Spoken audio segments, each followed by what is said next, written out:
गुरुर्ब्रह्मा गुरुर्विष्णु गुरुर्देवो महेश्वर साक्षात् परं ब्रह्म तस्मै श्री गुरवे नमः। नारायण नारायण नारायण नारायण। आज 18 जून है। आज के आनंद रस रत्नाकर के पृष्ठ का शीर्षक है संसार का स्वभाव। हम लोग सब संसार में ही हैं, तो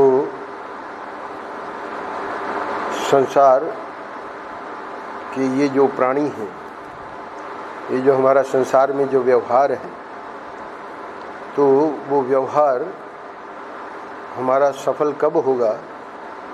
जब हम इस संसार के स्वभाव को, जैसे महात्मा लोग समझा रहे हैं, शास्त्र, हमारे वेद पुराण आदि,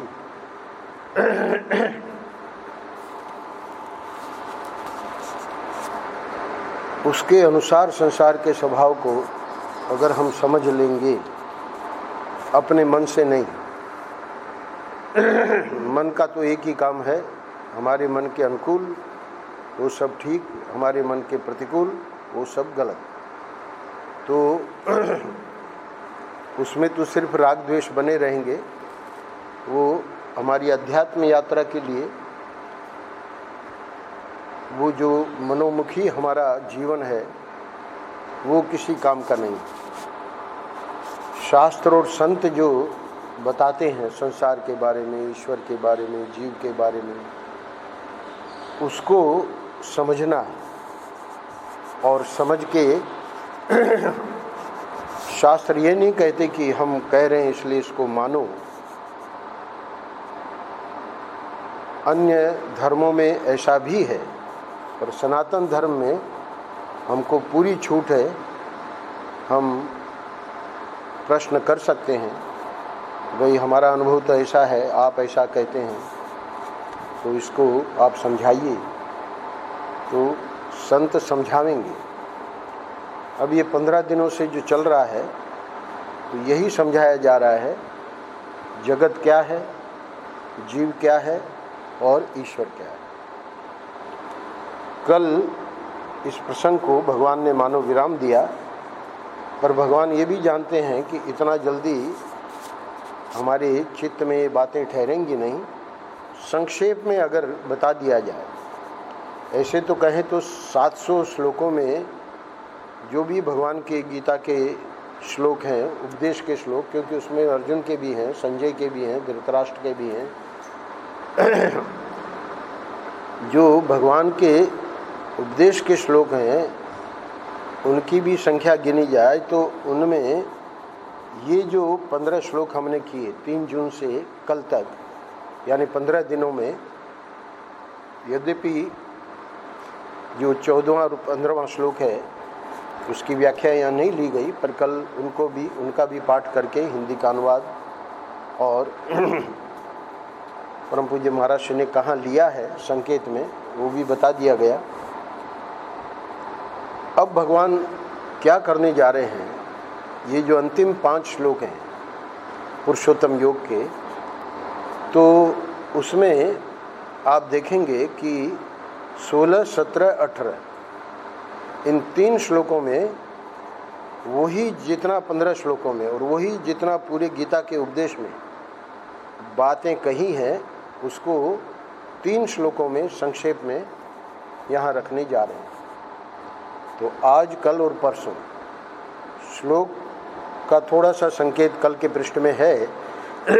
शरय सर्वाणी भूतानी यानी 16वां श्लोक। तो आज, कल और परसों श्लोक नहीं लिए हैं। श्लोक हम तीनों श्लोकों को पढ़ लेंगे क्योंकि बहुत महत्वपूर्ण है और आप सब लोगों को याद भी है पुरुषोत्तम योग, उसका अर्थ भी पढ़ लेंगे। और फिर आज संसार के स्वभाव के संदर्भ में महाराज श्री इन्हीं श्लोकों को प्रैक्टिकल हमारे जीवन में वो तो बड़े गंभीर हैं, बहुत ही ऊंची अध्यात्म विद्या है, ब्रह्म विद्या है, पर इतना सरल करके आज के पृष्ठ में तो गजब है। आप लोग आश्चर्य करेंगे परम पूज्य महाराज श्री की जो कुशलता है, ये इतने गंभीर जो शास्त्र हैं उनको इतने सरल और सहज शब्दों में, तो उसमें तो हम प्रवेश करने जा रहे हैं। इसके पूर्व आइए 16, 17 और 18 ये 3 श्लोक हम लोग क्रम से पहले 16वां श्लोक बोलेंगे। द्वाविमौ पुरुषौ लोके क्षरश्चाक्षर एव च क्षरः सर्वाणि भूतानि कूटस्थोक्षर उच्यते। भगवान कह रहे हैं, इसलिए मैं प्राय कहता हूँ कि प्रतिदिन इसका पाठ होना चाहिए। आप लोग कर नहीं पाते हैं, प्रतिदिन पाठ किया जाएगा तो भूलेंगे नहीं। इस संसार में नाशवान और अविनाशी ये 2 प्रकार के पुरुष हैं। द्वौ इमौ पुरुषौ लोके, इस संसार में, इस लोक में क्षरश्चाक्षर एव च, क्षर यानी नाशवान, अक्षर यानी अविनाशी, द्वौ पुरुषौ 2 प्रकार के पुरुष हैं।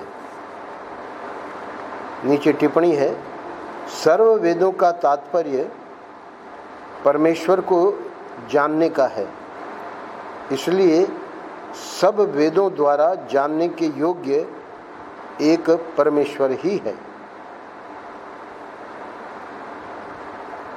डबल टिप्पणी, एक गलत पड़ गया मैं। ये जो 2 प्रकार के पुरुष हैं इस पर टिप्पणी है।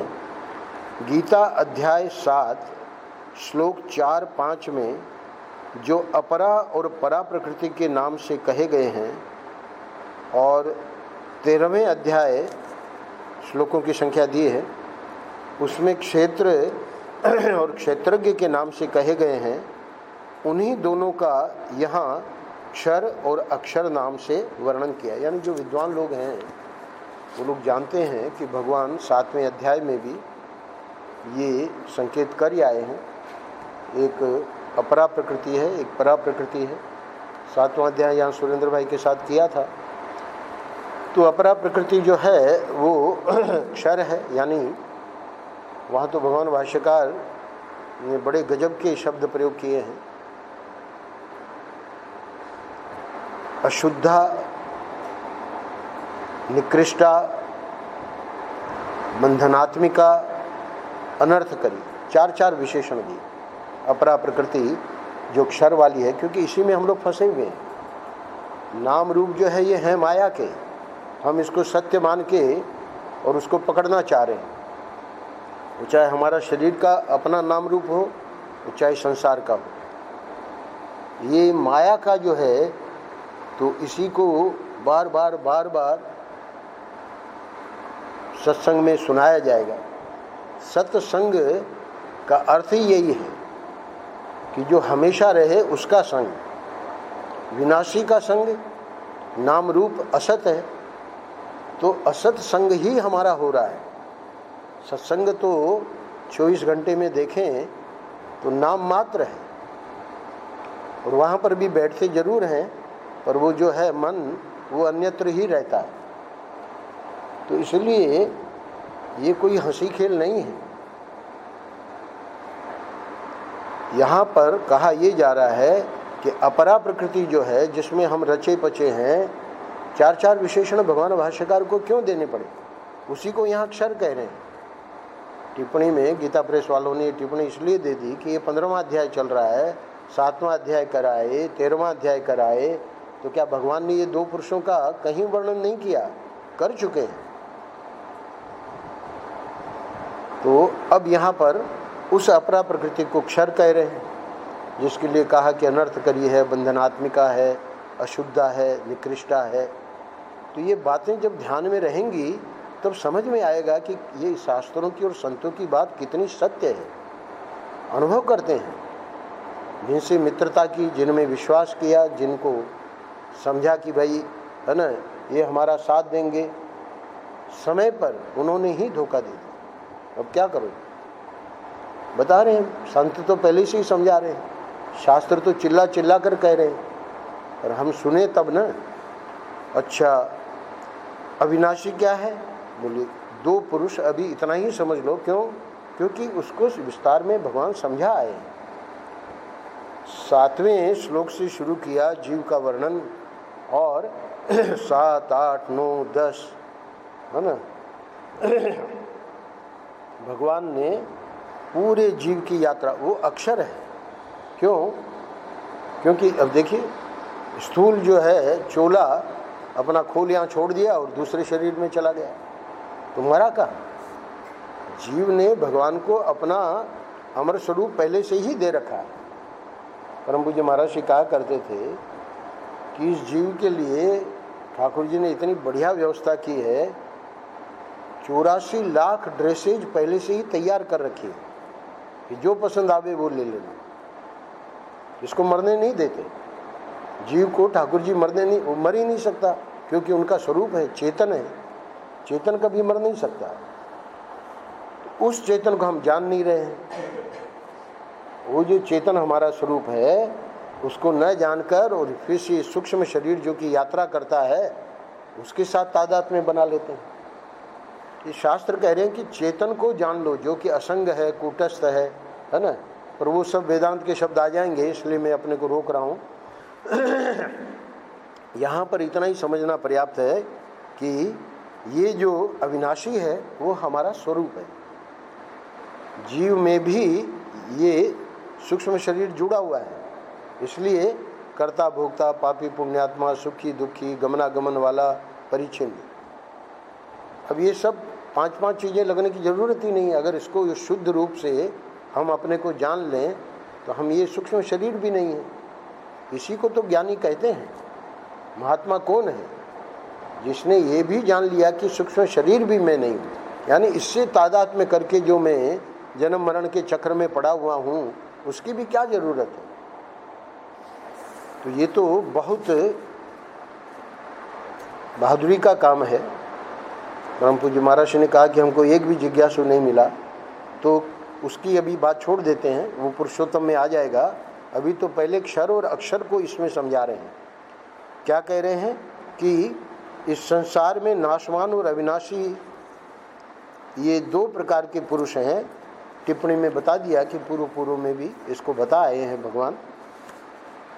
अपरा परा प्रकृति, क्षेत्र और क्षेत्रज्ञ, है ना। क्षेत्र क्या हो गया? अक्षर पुरुष। क्षेत्रज्ञ कौन हो गया? वही जो अविनाशी अक्षर पुरुष। इनमें क्षर सर्वाणि भूतानि, इनमें संपूर्ण भूत प्राणियों के शरीर तो नाशवान, कूटस्थो अक्षर उच्यते, और जीवात्मा अविनाशी कहा जाता है। इसकी व्याख्या मैंने कर दी। अगल अच्छा 3 श्लोक हम पढ़ेंगे, तो उसके आगे वाला भी पढ़ लीजिए। आपके सामने श्लोक नहीं है पर याद है आप लोगों को। उत्तमः पुरुषस्त्वन्यः परमात्मेत्युदाहृतः यो लोकत्रयमाविश्य बिभर्तव्य ईश्वरः। क्षर और अक्षर यानी जगत और जीव, संसार और जीव, इसकी व्याख्या करके 16वें श्लोक में अब भगवान 17वें श्लोक में बता रहे हैं। उत्तम है पुरुषस्तु अन्य है। श्लोक आप लोगों के सामने नहीं है, इसलिए सिर्फ सुनिएगा। इन दोनों से उत्तम पुरुष तो अन्य ही है। ये जो हमारे सामने विराजमान हैं ठाकुर श्री राधा गिरधर गोपाल, ये न तो क्षर में है न अक्षर में है, ये तो अन्य ही है, यानी विलक्षण है दोनों से। जो तीनों लोकों में प्रवेश करके सबका धारण पोषण करता है। यही तो कल हम सुन रहे थे, गामा विश्व च भूतानि, है ना। चंद्रमा औषधियों का पोषण कर रहा है, तो कह रहे हैं कि यो लोकत्रय माविश्य विभर्तव्य ईश्वर है। बोलो उसका नाम तो बताइए। अक्षर पुरुष आपने बताया कि भाई अपरा प्रकृति है, अक्षर पुरुष परा प्रकृति है, ये कौन है? कह रहे हैं कि उसी को परमेश्वर कहते हैं। इन दोनों से यानी क्षर और अक्षर पुरुष से उत्तम है, उत्तम है यानी इनसे विलक्षण है। इस अवस्था में वो नहीं है जिस अवस्था में हम लोग बैठे हैं। वो चेतन होने के कारण, क्योंकि ये पूरा का पूरा नश्वर है, जड़ है, तो वो ज्ञान चक्षु से ही देखा जाएगा, चर्म चक्षुओं से नहीं देखा जाएगा। तो ज्ञान चक्षु को खोलने के लिए ही ये पूरा प्रयास है। सब में हम लोगों में ज्ञान चक्षु है, बंद है वो, उसको खोलने का प्रयास संत और शास्त्र करते हैं, पर हमारी भी तैयारी होनी चाहिए। तो कह रहे हैं कि वो जो उत्तम पुरुष है वो तो अन्य ही है, वो न क्षर है न अक्षर है, जो तीनों लोकों में प्रवेश करके सबका धारण पोषण करता है। कहाँ दिखाई दी? पर हनुमान जी ने कहा कि है ना, ये तुम्हारे बाणों में ये है ही नहीं सामर्थ्य कि मेरा वजन सह ले, ये तुम्हारे ठाकुर जी की कोई जादूगरी है। आ गए भगवान निकल के पुल में से, नीचे से, कल ही प्रसंग आया था। तो वहाँ तो हमारे कल्याण के लिए भगवान अवतार लेके अवतार काल में देखने में भी आते हैं। वहाँ चर्म चक्षुओं से गोपियाँ देखती थी, क्या दुर्योधन नहीं देखता था? दुर्योधन भी देखता था। दुर्योधन क्या कहता था? अरे ये कोई जादूगर है। जब विश्व विराट रूप बनाया, शांति दूत बन के गए थे, तो इसने पहले ही योजना बना ली थी कि उसको बांध लेंगे, बंदी बना लेंगे। उसको क्या पता कि ये भगवान है। जब विराट रूप बनाया तब भी ये कहता है कि ये सब जादूगरी कर रहा है। तो चर्म चक्षुओं से देखने के बावजूद भी पहचानेगा कौन? जिसमें श्रद्धा है, जिसमें भक्ति है। विदुर विदुरानी, उनमें श्रद्धा थी, भीष्म पितामह में श्रद्धा थी, पांडवों में श्रद्धा थी, पर फिर भी इनको पहचानना इसलिए कठिन है कि वो अपनी योग माया से, स्वजन मोहिनी माया से सामने वाले में ये भाव नहीं रहने देते कि मैं भगवान हूँ। क्योंकि मनुष्य की लीला करनी है ना, तो यशोदा अगर समझ जाएगी कि हमारा बेटा जो है भगवान है, तो वो प्रेम नहीं दे पाएगी। माँ का प्रेम जो है वो तो ठाकुर जी को सिंहासन में बैठ के पूजा करेगी। तो इसलिए देवकी को तो महर्षि कहा करते थे कि फिर भी चतुर्भुज का रूप देवकी वसुदेव को जन्म से ही ठाकुर जी ने दर्शन दे दिया कि मैं भगवान हूँ। देवकी के हृदय में वो माँ का प्रेम रहा ही नहीं, जो यशोदा ने, क्योंकि यशोदा को नहीं पता है कि ये ठाकुर जी हैं। यद्यपि यशोदा को मुंह में दिखाया भी, सब ये किया है ना, कौशल्या को भी, यहाँ भी ठाकुर जी, अंदर भी ठाकुर जी है ना, यानी पालने में भी है और उधर रसोई घर में भी है, आदि आदि। पर स्वजन मोहिनी माया से तुरंत वो हटा लेते हैं कि उनको ये ज्ञान न रहे कि मैं भगवान हूँ। तो इसलिए ये जो पुरुषोत्तम है ये तो अन्य ही है, इसका तो संतों और शास्त्रों से ही समझ में आवेगा कि ये क्या है, कौन है, कैसे हैं, करते क्या हैं। ये सबका धारण पोषण करता है एवं अविनाशी परमेश्वर और परमात्मा, इस प्रकार इसको कहा गया है। यानी अविनाशी तो जीव को भी कहा है। तो जीव जो है ये सूक्ष्म और स्थूल शरीर से तादात्म्य करके, जैसे वो जो पुरंजन था तो अविज्ञात सखा, दोनों साथ में ही चले थे, पर ये पूर्व में घुस गया। तो अब वो पूर्व में घुस गया तो उसका परिणाम भी भोगना पड़ा। तो जीव की यही कठिनाई है कि वो इससे तादात्म्य कर लेता है। तो हम और आप तादात्म्य किए बैठे हैं, पर इस ब्रह्म विद्या द्वारा, इस ब्रह्म विद्या से हम ये सीख सकते हैं, भक्ति के द्वारा हम ये साधना कर सकते हैं कि इस तादात्म्य को कैसे हटाया जाए। तब फिर हमारा भी रूप वही है।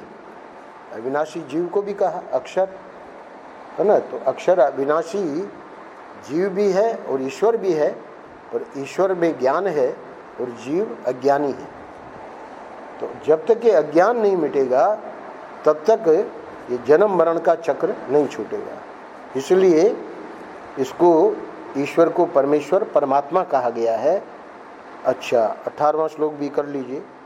यस्मात् क्षरमतीतो हम अक्षरादपि चोत्तमः अतोऽस्मि लोके वेदे च प्रथितः पुरुषोत्तमः। भगवान कहते हैं इन 3 श्लोकों में अपना पूरा गीता का उपदेश जो है 3 श्लोकों में भगवान ने इतना संक्षेप कर दिया। इसमें क्या कह रहे हैं? क्योंकि मैं नाशवान जड़ वर्ग क्षेत्र से तो सर्वथा अतीत हूँ। सही बात है। अरे ये जो क्षर जो है, यानी जिसमें हम रचे बचे हैं, वो तो उनको छू नहीं सकता है। रस्सी मंद अंधकार में जो दिखाई दी और हमने भ्रांति से जो सर्प देखा, तो क्या वो रस्सी विषैली हो गई? अरे भाई, वो जो सर्प देखा वो तो भ्रांति का था, सच्चा थोड़ी था। रस्सी कैसे विषैली हो जाएगी? रस्सी को तो वो सर्प ने छुआ ही नहीं, वो तो हम भ्रांति के कारण थी। तो रस्सी हम सर्प देख रहे थे, है तो परमात्मा और हम देख रहे हैं संसार। इसलिए भगवान कह रहे हैं क्योंकि मैं नाशवान जड़ वर्ग क्षेत्र से तो सर्वथा अतीत हूँ। ये जो है ये मुझे छू नहीं सकता, मैं तो परमानंद हूँ। इसमें तो दुख है, दुखालय खुद ही गीता में कहे, और हम लोग सब अनुभव करते हैं। थोड़ा सा सुख, फिर बाद में स्वामी जी इधर दुख रहा है, इधर दुख रहा है ना। 2 दिन पहले स्वामी जी कोई दवा दीजिए, तो सबका दृष्टांत हम राम प्रसाद का दे रहे हैं, इसलिए ये न समझे कि भाई हमारी बात क्यों सुना रहे हैं। सबकी यही कहानी है। ये तो दुखालय है महाराज, इसका स्वस्थ बने रहना ये एक आश्चर्य है। 9 छिद्र पहले से ही है। किसी ट्यूब में 9 पंक्चर हो तो वो चलेगा क्या टायर? देखिए आश्चर्य, 9 छिद्र होने के बाद भी ठाकुर जी इस मशीन को चला रहे हैं। जीतू भाई का ऑपरेशन हुआ, यहाँ से वो निकाली, बाईपास में निकालते ही हैं, अपने शरीर की वो निकालते हैं, तो निकाल के उसको जो मतलब ब्लॉक हो गई है वहाँ जोड़ देते हैं, बाईपास हो गया। यानी वहाँ से रक्त नहीं जा रहा था, अब डॉक्टरों ने अब वो जो यहाँ से निकाल के वहाँ लगाई, उसमें से रक्त जाने लगा। हुआ क्या? 81-82 साल की वो जो नस है वो भी तो कमज़ोर है, वो कौन सी मजबूत है? 3-4 घंटे के बाद देखा कि रक्त बह रहा है। 500 यानी 1 बोतल रक्त बाहर निकल गया है। क्या हुआ? बोले कि वो अवश्य वो टूट गई है, जो लगाई है वो रप्चर हो गई है। फिर खोला, फिर उसको रिपेयर किया। अब वो क्या रिपेयर होना है? फिर टूटी, फिर तीसरी बार, यानी पहली बार तो ऑपरेशन किया तब खोला, 2 बार और खोलना पड़ा। और व्यक्ति कैसे बचेगा? तो कहने का मतलब ये है कि ये जो जड़वर्ग क्षेत्र, उससे तो भगवान कह रहे हैं मैं सर्वथा अतीत हूँ। इसको तो हम चाह रहे हैं कि ये बच जाए, असंभव है। और अविनाशी जीवात्मा से भी उत्तम हूँ। महाराज आप अविनाशी जीवात्मा है ना, आप हमारे तो उस श्रेणी के हैं कि नहीं? बोले नहीं, उससे भी उत्तम हूँ। यस्मात् क्षरमती तो हम अक्षरादपि च उत्तम है। क्यों? क्योंकि ये अज्ञान में है, ये तादाद में किए बैठा है तो ये मेरा स्वरूप चेतन, पर ये जब तक तादाद में नहीं छोड़ेगा तब तक उससे भी मैं उत्तम हूँ। तो इसलिए जितने जीव हैं, चाहे बड़े बड़े देवता जो भी हैं, सब भगवान की स्तुति करते हैं। भागवत उठा के देखिए, कौन नहीं स्तुति कर रहा है? भगवान शंकर, यानी वहाँ शंकर को भी, क्योंकि भागवत जो है वो विष्णु यानी व्यास जी की ये कुशलता है कि जो इष्ट हैं उसी को सबसे ऊपर रखते हैं, जो जिसका इष्ट है। तो नारायण विष्णु जो हैं वही प्रधान है, तो इसलिए वहाँ शंकर जी भी मोहिनी लीला, भगवान मना कर रहे हैं कि भाई वो मोहिनी रूप तुम मत देखो। शंकर जी को नहीं हमको देखना है, आपने जब मोहिनी रूप धारण किया हम उस समय नहीं थे। तो वहाँ पर दिखा रहे हैं कि उनका भी तेज स्खलित हो गया। तो वहाँ ये नहीं समझना कि भाई भगवान शंकर छोटे हैं और विष्णु बड़े हैं, वो तो भगवान ही विष्णु है, भगवान ही शंकर हैं, भगवान ही ब्रह्मा है। ये तो लीला है। व्यास जी की कुशलता है, जब शिव पुराण आप पढ़ेंगे तो वहाँ विष्णु को छोटा दिखा रहे, शिव जी को बड़ा दिखा रहे। तो ये पुराणों में लीला पक्ष और शिक्षा पक्ष, बाकी ये जितना है वो सब लीला पक्ष है। और उसमें से हमको निकालना क्या है कि उसमें से शिक्षा हमारे लिए क्या है। तो हमारे लिए ये शिक्षा है कि भगवान शंकर ये दिखा रहे हैं कि हमारा जैसा व्यक्ति है ना, अरे उसका तेज स्खलित हो गया, यानी हमने अपने मन पर विश्वास किया तो हमारी ये दुर्दशा हुई। तो तुम लोग किस खेत की मूली हो। अपने मन पे कभी ये भरोसा नहीं करना चाहिए कि अब हम पक्के हो गए। परम पूज्य महाराज जी कथा भी सुनाते थे कि एक महात्मा प्रतिदिन, चूँकि गंगा जी का रास्ता वो जो वेश्याओं का जो था मोहल्ला उसी में से था, उधर से ही जाना पड़ता था। बड़ी एक विचित्र वेश्या थी, प्रतिदिन उनको पूछती थी कि महात्मा जी आप कच्चे हैं कि पक्के। कभी उत्तर नहीं दिया, प्रतिदिन पूछती थी, कभी उत्तर नहीं दिया। अब जब महात्मा जी की अर्थी ले जा रहे थे, जब मर गए, तो वो क्या कहती है वेश्या कि आप हमारे प्रश्न का उत्तर दिए बिना जा रहे हैं, ये उचित नहीं है। कहते हैं कि उस अर्थी में से महात्मा जी उठ बैठे, बोले कि अब मैं पक्का हूँ। यानी जब तक शरीर था तब तक मैं ये नहीं कह सकता था कि मैं पक्का हूँ। तो ये स्थिति है। कहने का अर्थ यह है कि अविनाशी जीवात्मा से भी भगवान कह रहे हैं कि मैं उत्तम हूँ। वहाँ तो अज्ञान है, और समझो कि अज्ञान निवृत्ति भी हो गया है, तो फिर भी ये जो शरीर है उस शरीर के संस्कार तो वो ज्ञानी है उसमें भी रहेंगे। अगर ज्ञानी अज्ञान में जब था तब उसको रसगुल्ला प्रिय था, तो ये थोड़ी है कि ज्ञान होने के बाद उसको है ना कोई मांसाहारी और अब वो जो है अलग उसका स्वभाव बन गया। अरे वही स्वभाव रहेगा, वो जैसे वो खाता था पीता था है ना, वही सब रहेगा। तो इसलिए उससे तो मैं उत्तम हूँ। और अंत में कह रहे हैं इसलिए लोक में और वेद में भी पुरुषोत्तम नाम से प्रसिद्ध हो। तो ये जो पुरुषोत्तम नाम है वही ब्रह्म है, और वही गीता का ये जो पुरुषोत्तम है वही भागवत का श्री कृष्ण। तो ये तीन नाम अलग अलग हैं। ब्रह्म सूत्र में ब्रह्म दे दिया नाम, भागवत में श्री कृष्ण नाम से उनकी सब कथा हम सुनते हैं पढ़ते हैं, और गीता में भगवान अपने को पुरुषोत्तम बता रहे हैं। और ये नाम तीन हैं, जो तत्व है वो एक ही है।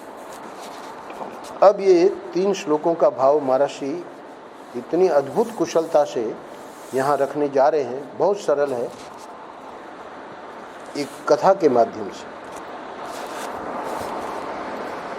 भगवान श्री कृष्ण के वृंदावन चरित में अनेक रसमयी कथाएं आती हैं। एक कथा है कि श्री राधा रानी एक बार रूठ कर बैठ गई। अब रूठ गई महाराज, श्री कृष्ण मनावे तो माने नहीं। श्री कृष्ण राधा रानी के सामने जाकर खड़े हुए तो वे मुंह फेर ले। श्री कृष्ण उसको छुए, हाथ झटक दे। जब श्री कृष्ण ने बहुत चेष्टा की और नहीं मानी, अब ठाकुर जी तो ठाकुर जी हैं, आप लोग जानते ही हैं, तब श्री कृष्ण ने एक युक्ति रची। श्री कृष्ण 2 रूप हो गए। अब राधा जी को नहीं पता है। एक तो बन गए भंवरा और गुंजार करने लगे, और एक स्वयं कृष्ण चुपचाप खड़े हो गए। चुपचाप क्यों खड़े हो गए? मान नहीं रही है तो करे तो क्या करे, है ना।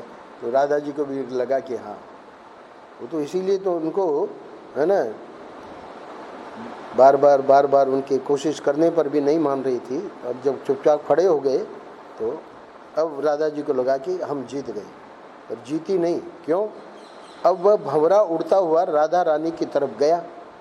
वो तो कृष्ण ही थे, तो वे डर गई कि ये तो काटेगा, और जब डरी तो जाकर श्री कृष्ण भगवान से लिपट गई। अब उस भंवरे का लोप हो गया, वो तो भगवान ही थे, है ना। इसको बेचारी को पता नहीं था, और राधा रानी का मान टूट गया। इतना ही तो करना था भगवान को। अब ये तो हो गई कथा।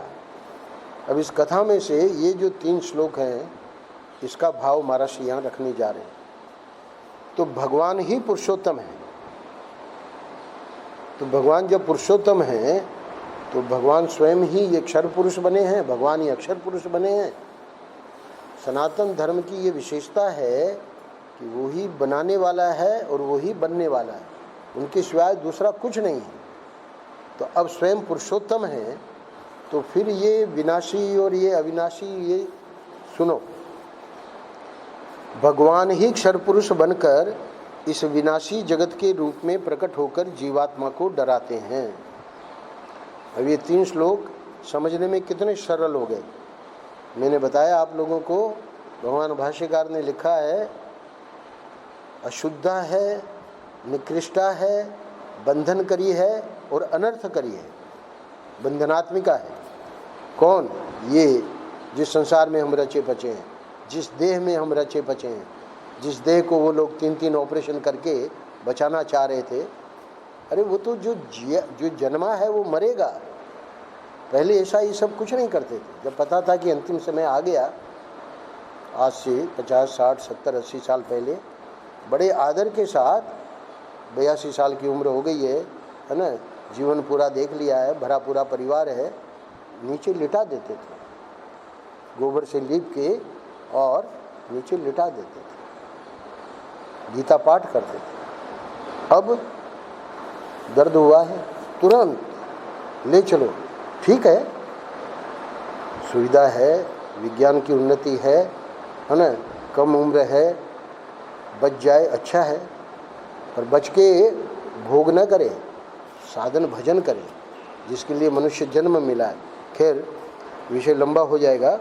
तो भगवान ही पुरुषोत्तम है और भगवान ही क्षर पुरुष बनकर इस विनाशी जगत के रूप में प्रकट होकर जीवात्मा को डराते हैं।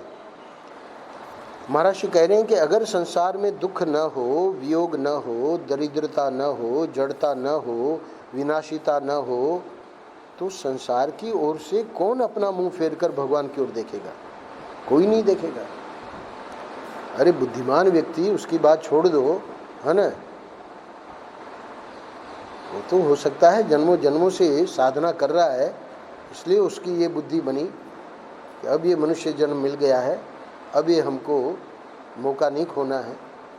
बाकी तो है ना, अगर भगवान ये सब नहीं करते और ये करने के बाद भी कोई नहीं मुंह फेर रहा है, इसलिए लोग स्वयं भगवान से प्रेम करें, इसके लिए उन्होंने अपना एक विनाशी रूप ये संसार प्रकट किया है।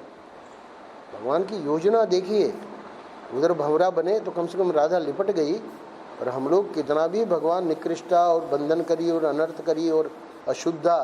अब वो अशुद्धा क्या है? महाराज के शब्दों में सुनिए, संसार का स्वभाव अगले पैराग्राफ में। उपनिषद में आता है न अत्र भोग्यम पश्यामि, हमने ढूंढकर देख लिया संसार में कुछ भी भोग करने योग्य नहीं है। अरे भाई, उपनिषद के ऋषि ऐसा कहते होंगे, संसारी व्यक्ति इस बात को थोड़ी मानेगा। आओ अमेरिका चलो, सिंगापुर चलो हमारे साथ, क्या आप कह रहे हैं कि कुछ नहीं? अब महाराज जी समझा रहे हैं अपनी शैली में, जहाँ भोग है वहाँ रोग भी है। बात सही है, पर इससे क्या होता है? रोग होने के कारण हम भोग छोड़ दें? हमारे संत लोग समझाते हैं कि आपकी बात ठीक है, रोग होते हैं इसलिए भोग न छोड़ें, वो आपकी बात ठीक है, परंतु जब हमको पता है कि एक ऐसे चरण हैं जिनकी शरण लेने से वहाँ इससे हम ऊपर उठ सकते हैं, यानी ये सब रोग वगैरह हमको छू नहीं सकते। तो ये जब इसी संसार में भगवान ने सुविधा कर दी तो उधर की ओर देखो ना। अब भगवान मना रहे हैं, राधा जी नहीं मान रही है, तब भगवान को ये युक्ति करनी पड़ी। तो क्या कह रहे हैं, जहाँ भोग है वहाँ रोग भी है। तो व्यक्ति कह सकता है कि भाई एक्सीडेंट होते हैं रोड क्रॉस करने से, इसका मतलब ये थोड़ी है कि रोड क्रॉस ही न करें। ट्रेन के एक्सीडेंट होते हैं तो इसका मतलब ये थोड़ी है कि हम ट्रेन की सवारी न करें। हवाई जहाज है ना, एक्सीडेंट हो जाते हैं तो क्या हवाई जहाज में यात्रा करना लोग बंद कर दिए? तो ये बात ठीक है, आपका जो आपका तर्क है वो बिल्कुल ठीक है, पर वो तर्क तब ठीक होता जब हमको भगवान स्वयं इस प्रकार ठाकुर श्री राधा गिरधर गोपाल बिहारी जी है ना, तिरुपति बालाजी, क्या क्या चार धाम, इस प्रकार से जब ठाकुर जी हम लोगों को अपनी शरण में लेना चाह रहे हैं, है ना। अंत में महाराज ये बात बताएंगे आखिरी पैराग्राफ में। यहाँ तो ये समझ लो क्या संसार का स्वभाव क्या है, जहाँ भोग है वहाँ रोग भी है। सही बात है। देखो ना, मुंह में से जब थूक बाहर निकल जाता है तो अत्यंत अपवित्र है, बिल्कुल सही बात है। परंतु भोजन का स्वाद लेते समय उसी थूक को पवित्र मानकर स्वाद लेते हैं। अच्छा, ये केवल भोजन की बात नहीं है, यह संसार के समग्र भोगों की बात है। क्या कि उसमें यदि थोड़ी गंदगी न मिलाई जाए, कोई पाप ताप अपवित्रता नहीं होवे, तो कोई भोग होता ही नहीं है। सत चित आनंद, ये है भगवान का असली स्वरूप, पुरुषोत्तम का। अब महाराज इन्हीं 3 शब्दों को बताएंगे कि ये संसार में आके इनकी क्या दुर्दशा है। देखिए क्या कह रहे महाराज श्री, बिना गंदगी मिलाए दुख मिलाए संसार का सुख नहीं होता।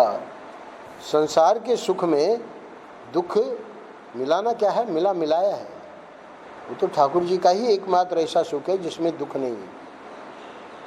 चलो, तो सत चित आनंद में आनंद की व्याख्या महाराज ने कर दी कि संसार का जो सुख है उसमें दुख मिला हुआ है। कोई भी सिक्का आप हमको ऐसा दे दो कि चित तो है पट नहीं है, अरे भाई सिक्का स्वामी जी आपको जब भी दिया जाएगा उसमें दोनों रहेगा। तो संसार के सुख में दुख रहेगा ही। बिना जड़ता मिलाए संसार की चेतनता नहीं होती है। ठाकुर जी की चेतनता छोड़ दीजिए, संसार की चेतनता क्या है, जिसको निकृष्ट और बंधन अनर्थकरी वगैरह कह रहे हैं, इसके अंदर जड़ता मिली हुई है। बिना झूठ मिलाए, अभी हम बैठे हैं आपके सामने है ना, बोल रहे हैं तो चेतन है इसलिए बोल रहे हैं। चेतन गया, स्वामी जी को ले जाओ भाई, जल्दी यहाँ से हटाओ, मंदिर के सामने ही हो गया है ना। अरे भाई स्वामी जी से आप इतना प्रेम करते थे, सत्संग करते थे, इनको क्यों इतना जल्दीबाजी कर रहे हैं? अरे भाई नहीं, अब शिव नहीं है, अब शव है। बिना जड़ता मिलाए संसार की चेतनता नहीं होती है। जितने हम चेतन अपने को मान रहे हैं, बैठे हैं, इसमें जड़ता मिली हुई है। और बिना झूठ मिलाए संसार का सत्य नहीं होता है। सो सच्चित आनंद में आनंद की व्याख्या कर दी, चित्त की व्याख्या कर दी, सत बच गया। सत में 2 चीजें हैं, क्या? बिना झूठ मिलाए संसार का सत्य नहीं होता है। और सत्य की एक बात और सुन लो, बिना मृत्यु मिलाए संसार का जीवन नहीं होता है। अभी अभी जीतू भाई की बात मैंने सुनाई, तो जितने भी हैं हम, जीतू भाई क्या, सब जितने भी जिन्होंने जन्म लिया है, ब्रह्मा जी भी जन्म लेते हैं, उनको मरना पड़ेगा। अरे भगवान अपने को भले लीला करते हैं, पर वो तो अपना शरीर रख ही सकते हैं, भगवान को क्या है। पर वो हम लोगों को सिखाने के लिए कि मनुष्य का अवतार जब मैं लेता हूँ तो मैं भी अपना शरीर नहीं रखता, तो वो भी अपना शरीर। तो ये है संसार का सत्य, ये संसार का स्वभाव है, ये संसार की प्रकृति है। अगर ये पैराग्राफ समझ में आ गया, ये जो 365 पृष्ठ है आनंद रस रत्नाकर के, ये सफल हो गए। अगर ये बात समझ में आ गई तो फिर व्यक्ति गलत चीज़ में, उसके लिए पाप नहीं करेगा। इस समय तो पाप कर रहा है, पाप करके और ये संसार के भोग चाह रहा है। देखिए क्या कह रहे, तो इसी प्रकार जीव और ईश्वर की नित्य क्रीड़ा चल रही है, जो अनादि और अनंत है। प्राप्रकृति रूप अक्षर जीवात्मा है और पुरुषोत्तम रूप भगवान श्री कृष्ण है। अब चूंकि हम लोगों ने तीनों श्लोक पढ़ लिए, तो अब ये पैराग्राफ समझना मुश्किल नहीं है। क्यों? महर्षि ने राधा और कृष्ण का वो जो इतना सुंदर ये जो कथा सुनाई, तो उसके आधार पे क्या हो रहा है, उस अक्षरात्मा, बहुत ध्यान से सुनिएगा, उस अक्षरात्मा को यानी हमको आपको भगवान से प्रेम करना चाहिए। हृदय टटोल के देख लें कहाँ है हमारा प्रेम। लेकिन यह रूठ कर बैठा है। रूठ कर बैठा है मतलब इसको इसकी पड़ी नहीं है। भगवान बेचारे हाथ फैलाए, हम चाह रहे हैं कि ये मेरे गले लग जाए, पर इसकी तो मुख संसार की ओर है। ये रूठ कर बैठा है। अब भगवान करे भी तो क्या करें। तब भगवान क्षर रूप धारण करके आए। अब ये योजना उनकी सफल हो गई, ये भी बात नहीं है, पर फिर भी महर्षि कह रहे हैं कि हम पुरुषोत्तम योग के इतने दिनों से कर रहे हैं, तो कुछ तो हमारे अंदर घुसे। तो इसलिए कह रहे हैं कि ये संसार का रूप क्षर है, विनाशी है। संसार में अपना शरीर भी ले लेना। संसार का अर्थ सिर्फ ये दृश्य नहीं है, ये शरीर भी दृश्य है, ये भी संसार के अंतर्गत है। तो इसलिए ये क्षर है, विनाशी है। चेतन जो है ना, वो तो हमेशा चेतन ही रहेगा, वो तो परमात्मा का पहले से ही एकम एक है। और ये जो क्षर, जो शरीर और संसार, ये विनाशी है। तो ये रूप किसने धारण किया? भगवान ने तो धारण किया। वो भंवरा जो बने, भगवान ही बने।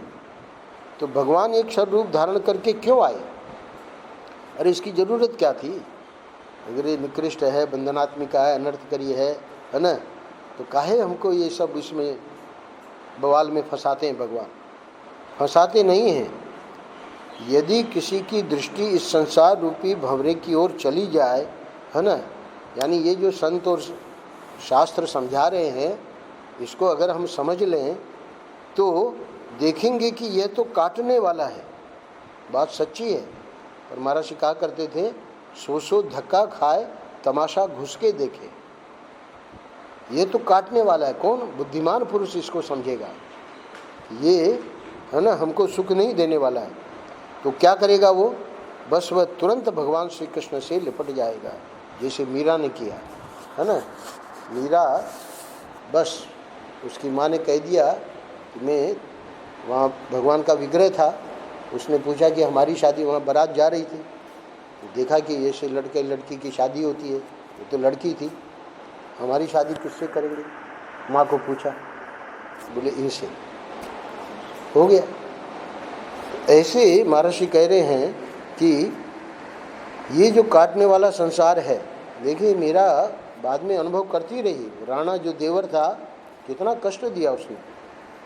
इसकी ओर चली जाए तो देखेंगे कि ये तो काटने वाला है। गोस्वामी जी को पत्र लिखा कि हम ऐसे स्कूल में, परिवार में हैं, जाएं तो भी कहाँ जाएं, और ये जो देवर है वो इतना हमको परेशान कर रहा है। गोस्वामी जी ने उत्तर लिखा, जाके प्रियन राम वेदे ही तजिए ताहि कोटि बेरी संग, यद्यपि परम सने। परम सने क्यों है? स्वार्थ के कारण। पर अगर वो तुम्हारे भजन में भी बाधा डाल रहे हैं तो तजिए ताहि कोटि बेरी संग। इसलिए महर्षि कह रहे हैं कि बुद्धिमान व्यक्ति अगर इसको समझ ले कि संसार रूपी भंवरे की ओर अगर हमारी दृष्टि चली जाए तो देखेंगे कि ये तो काटने वाला है। इसमें काटने वाले में परमात्मा है। इसलिए स्वामी राम सुखदास जी कहते थे कि जब भी संसार में जाओ, ईश्वर को साथ में लेके जाओ। हम लोग क्या है, ईश्वर को छोड़ देते हैं और उसी के राग और मोह और आसक्ति में फंस जाते हैं। वो चाहे पति का पत्नी में, पत्नी का पति में, हाँ, अथवा पति का बच्चों में या पोतों में, कुछ भी हो। अगर हम ईश्वर को साथ में लेके जा रहे हैं तो वो अनर्थकरी आसक्ति नहीं हो सकती। हम हमेशा असंग रहेंगे, व्यवहार करेंगे, पर हमारा तार जो है ठाकुर जी से जुड़ा रहेगा। इस तार को जोड़ने के लिए ही ये सब शास्त्र है। इसलिए वह तुरंत भगवान श्री कृष्ण से निपट जाएगा। नारायण नारायण नारायण।